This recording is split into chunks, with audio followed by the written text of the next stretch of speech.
Hello everyone and welcome. In this video I will show you how to take back lights fast into your warehouse, whether you are a rental or a production company. We will do this by using the MasterPin and Master Reset. If you want to learn how to set the MasterPin into your lights, see link down below in description. First things first, we are going to turn on the lights. I'm going to use my little remote control. Very easy when you have a huge amount of lights, turning them all on right here. And as you see in the app, there are no paired lights. We of course want to pair them and reset them so they are ready for a new rental. I have already set the MasterPin here, so we can go here to the menu, go down to Advanced Actions down below here, and go to the Master Reset. Now type in the MasterPin that you have chosen for your lights, press the OK button.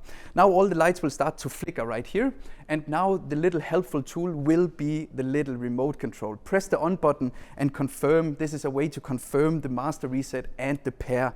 Now point and shoot, press the on button, you will see the lights turning red here. So whether you have 50 lights, 100 lights, this can be done within a few seconds, the pair and the reset. Once done, we can press the OK button here, and sooner or later we will see that the light starts popping up in the app here as well. So guys, this is a fast take back, make everything ready for a new rental. Thank you for watching.